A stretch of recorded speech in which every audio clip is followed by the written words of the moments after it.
skirt has so much drama. It's just like, hello, I've arrived. That's what the skirt just says.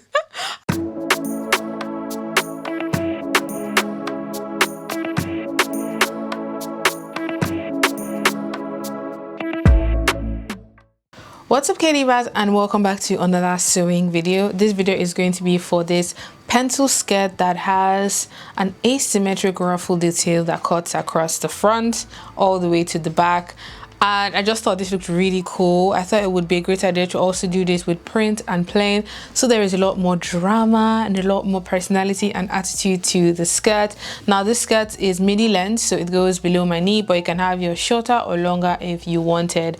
My main fabric, which is the pattern fabric, has a little bit of stretch, hence why I'm able to walk around despite how narrow the bottom is. But you could also add a back slit if you wanted more mobility in your skirt. I'm going to be showing you guys how to make the sewing patterns, how to cut and stitch this skirt together. It is relatively straightforward and beginner friendly, that's what I would say. And it took me about a day to make, so a day of like doing other things and doing this as well. So it's not as terrifying and it's not as hard to do, I promise. I honestly promise. Now, if you'd like to see me make the skirt, make sure to keep on watching. Give this video a thumbs up if you enjoyed. If you'll be recreating this, please tag me on social media at KimDave Designs, and I would love to see your recreations as well. And with that being said, let's get into the video. These are the measurements I'm going to be using to create the sewing pattern for this skirt design. To put the skirt together, I'm going to be using the following materials. The main fabric I'm using is this jacquard fabric that has the coolest combination of orange, gray, cream and black lines. I say I use about 1.5 meters for the skirt, and I combine that with a plain black denim fabric, so it picks up from the black that my main fabric has. This I only used 1 meter just to make the ruffle detail. I also grabbed myself a black invisible zip that sat on the side seam of the skirt. That was how I was able to get in and out. Now the skirt design is relatively straightforward. It's a pencil skirt that has a waistband, and then it has a ruffle detail that goes from one side from around the hip area down to the hem of the front, and then it climbs up the back to the corresponding side, so it's one continuous ruffle piece. And this I cut as a circle. You can also do this as a gathered piece if you wanted to stand even more. Now once I had my design and measurements out of the way, I'm going to go into work on the sewing pattern. I went ahead to cut out a big piece of paper and folded it in half, and along that folded edge I'm going to be marking my skirt length.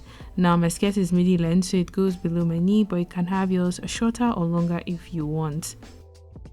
Next up, I'm going to square those points across. So the top part is going to become my waistline, and then the bottom part will become my hemline.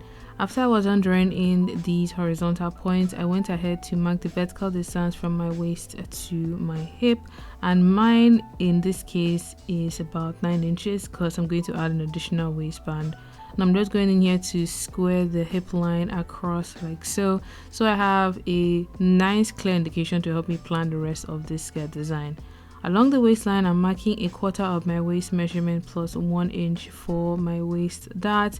I'm going to mark the waist edge first and then mark the dart away around the middle of the waistline. Since it's 1 inch wide, I'm marking 1/2 inch on each side of the middle point. And I'm going to be marking 1/4 of my hip measurement along the hip line. My fabric does have stretch, hence why I'm not adding any ease. It ended up being a little bit loose, even so I could have even taken away a little bit from my hip. The front dart is 4.5 inches long, and I'm just going in to draw it on the front skirt pattern like so. Once I have both sides of my dart drawn in place, the next thing I'm going to do is I'm going to mark the skirt hem width. Now because I want it tapered in or pencil shape, it is slightly more narrower at the hemline. Just be mindful of your fabric. If it's stretched, you can get away with that. If it's not, you might need to add a slit or not make it as sort of like tapered at the bottom. After drawing in the hemline of my skirt, I'm just going in to add a hem and seam allowance all the way around, pointing it out at the bottom because of the shape of the side seam, and then I'm adding a 1 centimeter seam allowance on the side seam and on the waistline of my front skirt pattern. Because I've done this pattern on a fold, I know when I cut this particular piece, I have one full sheet for the front of my skirt. And I'm just going in here to cut out the front skirt pattern. After cutting it out, I transferred the waist dart to the other side. I also transferred the notch point for my hip, so I have left hand side darts clearly drawn in my pattern.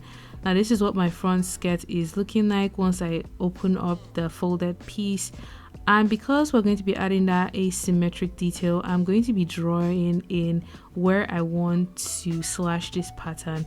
I like to do these things by hand first. You can go ahead and do it with a pattern master if you prefer it that way. You can also do it with a pencil first before going in to define your lines with a marker pen and your ruler or your pattern master like I'm doing here. I'm also going to be adding some notches, so that helps me connect the panels together when I am stitching. Before I cut this out, I'm going to trace off that same pattern onto another pattern paper for my back skirt. The only difference with the back skirt is the dart is shorter by about 1 inch. Everything else stays the same. And for the back, you need to mirror it as well. That is very, very important. And what I mean by that is, after transferring your pattern for your back, you turn the pattern paper to the other side, and that becomes your fashion side up, which is the side where you're going to be cutting your fabric. That is very important when you're doing asymmetric styles, else you end up with sides that don't match together. And I'm just going in here to slash along the curved seam I drew that divides the skirt into top and bottom panels. So I have my front and my back skirt pieces. I've added notches on my back as well. I also transferred the darts and any other information such as the grain line that'll help me when I'm cutting this pattern onto fabric. I also went in to create a waistband, and this waistband here is half of my waist measurement plus a 1 centimeter seam allowance on the side. I'm going to be cutting it on a fold, so it's one piece that just goes around the waist and then it finishes off on the side where my zip is going to sit.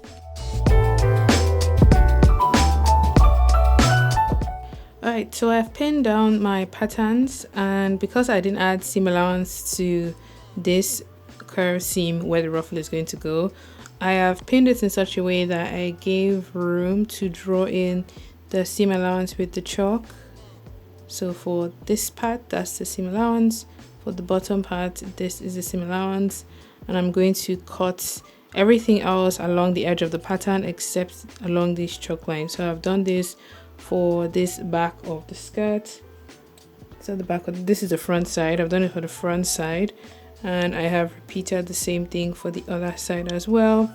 Just drawing in the chalk line with the seam allowance. If you don't want to do it this way, you can add seam allowance onto your pattern by just adding extra paper along there and then drawing in the seam allowance before cutting onto your fabric. But I didn't want to have to add extra paper, so I just drew the line straight in. So I'm going to go ahead to cut these out, cut my waistband as well, and then join all the pieces together and try on the skirt. Oh gosh, this skirt, please be nice. This fabric cannot go to waste.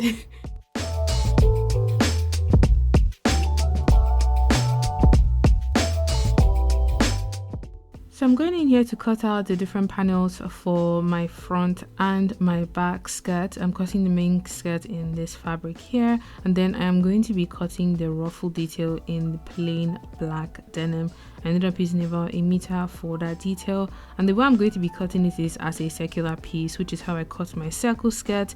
For that, you would need to use a formula for finding the radius of a skirt, where the circumference is the measurement of that our front curved line. You add the front and the back measurement together to give you the, in quotes, circumference or the waistline of the skirt. And when you factor that into the formula for finding the radius of a circle, my circumference was 64, and then it worked out that my radius was 10 inches. So that's how I'm going to be cutting my circular or my ruffle piece. So I folded my denim fabric twice, so I have 2 folded edges and I don't have any seam on my ruffle detail. From the folded corner on the top left edge, I'm going to be marking 10 inches across and then connect them together so I have a quarter of a circular shape. This I'm marking with a chalk, and I have marked it in such a way that I added seam allowance to the dimensions. So in this case I'm marking 9.5, so I have half an inch that would allow me attach this piece to the skirt. Once I have that marked, I'm going to be marking the ruffle or the skirt length. And I did something asymmetric because of the amount of fabric I had. So towards the top edge I marked like 8.5 inches, and towards the bottom edge here I'm marking 10 inches. So if you even look at the ruffle detail on the skirt, it's not like an even amount in terms of the length. Now I'm just cutting out the ruffle detail like so, cutting along the bottom edge as you can see here. You can make yours longer or shorter. I just kind of like how this length is kind of in between, so it makes the detail prominent but not too much or not too in your face. Now that I have my ruffle detail here, I have all of my pieces ready to go, ready to be joined together. Let's take a look and see how many pieces we have. So I have my main skirt, the front and the back in this really cool, I want to say like a spear shaped design, and the wrong and the right side of this fabric is actually quite cool. It's quite nice. I have a little bit of the fabric left which I'm going to be using for something in the future. I have my waistband and I have the ruffle piece. Everything is ready, everything is notched, everything is marked and ready to join together.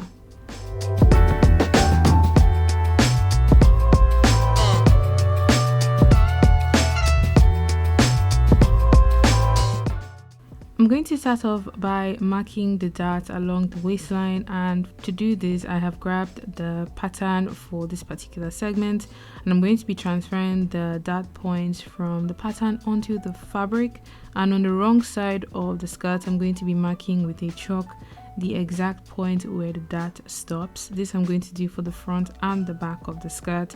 And because I have notched the top edge or the side along the waistline indicating how wide my dart is, I'm going to just pin it away. So once I take this to my machine, I know where I'm sewing my dart from and where I am ending it. So I'm going to mark both darts on the front and the back of the skirt, and I'm going to be putting right sides together of my skirt. And the way I'm going to be joining the side seam is I'm going to sew the shorter end or the end on the right side here, and then the longer end I'm going to be sewing up to about halfway and leave the top end open for my zip, because I want to be able to fix a zip on the side seam of the skirt. That's how I plan to get in and out of it. Sewing using a normal straight stitch, I'm stitching up all of the darts that this skirt has, and then I'm going to go in to join the bottom ends as well. The bottom ends I will just sew close on both sides. There's no need to leave any side open because the side where the zip sits is on the top panel of the skirt. Now I'm just sewing that up on a 1 centimeter seam allowance using a normal straight stitch on my sweet new industrial sewing machine, and after that I'm going to be overlocking the seam allowance. Thankfully this fabric looks just as beautiful as on the inside, so there is really no need to add lining. For the bottom or the ruffle piece, this one I am overlocking along the hemline first, and then after overlocking it all the way around, I'm going to take this to my machine and I'm going to fold and hem the bottom of this ruffle piece. The other option you can do with this is you can cut a pair of your ruffle piece and join them together along the hemline, turn them inside out, give it a nice press so you have a clean finish on the bottom of your ruffle piece if you don't want to hem it like I'm doing here, or if you don't want to see the hemline from the outside of the skirt. That's another option you could consider. Now that I have all of the panels joined together for the top and the bottom section of this skirt, we have the ruffle piece hemmed beautifully and pressed as well. I'm going to be sandwiching the ruffle between the top and the bottom. Now I'm going to grab the ruffle piece and sort of mark or use a pin to indicate halfway through, so I know one side sits on the top edge like this and the other side sits at the bottom edge towards the bottom side of the skirt. And then I'm just going to spread across the ruffle piece along this curved seam here. Once I've pinned it along this top edge, I'm going to grab the bottom section of the skirt and I'm going to match side seam to side seam, match notches to notches, and pin it together in such a way that it just stays put while I take this to my machine to join everything together. Because the plan here is with one continuous stitch, sew the ruffle into that slanted seam that the front and the back of this skirt has. Thankfully, because the ruffle doesn't have any side seams, once you stitch it into the seam like so, you know it's already in place. And I'm just sewing the ruffle into that slanted seam on the skirt on a 1 cm seam allowance, and after stitching it in, I went ahead to overlock my seam just to ensure that the skirt looks tidy on the inside as well. If you don't have an overlocker, you can use a zigzag stitch to finish off the seam allowance. You could also use a bias binding as well, just so you have a nice clean finish, especially if it's a fabric that frays. You want to ensure that you want to keep fraying to the minimum when you wear the piece over time. Now this is what my skirt is looking like. The other thing I did off camera was I hemmed the bottom of the main skirt, so the hemline that sits on the pencil skirt, that I overlocked, I folded once and I stitched it all the way around. I gave my skirt a nice press. At this point I even tried it on just to check that I was happy with everything before going in here to fit the waistband along the waistline of the skirt. I'm just going in here to pin the waistband along the waistline of the skirt like so. Because both edges are straight, it's relatively straightforward to do, so I'm just matching edge to edge along the side seam that we left open for the zip, and I'm going to be sewing that waistband into that waistline on a 1 cm seam allowance. You can work with the seam allowance that you've added with your pattern. For mine it is 1 cm or roughly half an inch. After stitching it with a normal straight stitch like this, I went back to my overlocker to secure that seam on the inside. The last thing I'm going to be doing is to add the zip to the side seam, and I have opened up my invisible zip and I'm going to be pinning it in first like this, and then take this to my machine and stitch it in place. I have a dedicated tutorial where I shared how to sew invisible zips into seams because they kind of require extra care and attention. After sewing in the zip on the side seam of the skirt, it is all done, so I'm going to pop it on to check how it fits. So this is the skirt all done. I hope you guys enjoyed watching this video. What would I do differently? I say if I were to make this skirt again, I actually think I'll make it shorter. Is that bad? Is that wrong? I feel like I would make it above the knee, even though it still works like this. I say I'll definitely make it above the knee and have it as a mini version rather than a midi.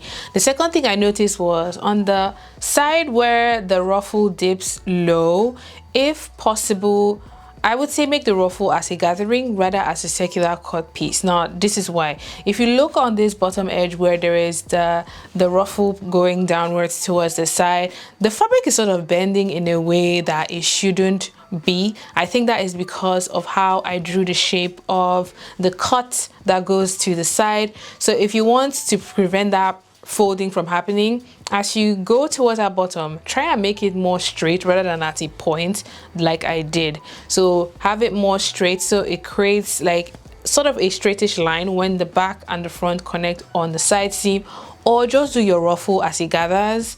I feel like doing your ruffle as it gathers would be a lot more straightforward if you don't want to cut your ruffle on a circle like I did. Whichever way you decide to do it, it will work. I just thought to put it out there for anyone who wants to follow this tutorial through to recreate this project for yourself. But aside that, this skirt has so much drama. It's just like, hello, I've arrived. That's what the skirt just says. I don't know why I'm so excited talking about this skirt, and I love it. I'm living for it. I'm definitely wearing this to church, to brunch, to cocktail parties. This with like even like a orange colored blouse, a white blouse, a black blouse. A+++. So I'm definitely going to have fun styling this piece together. But if you enjoyed this tutorial, please give this video a thumbs up, share your thoughts and feedback in the comment section down below. And until my next video, have a good morning, afternoon and evening wherever you are. Bye.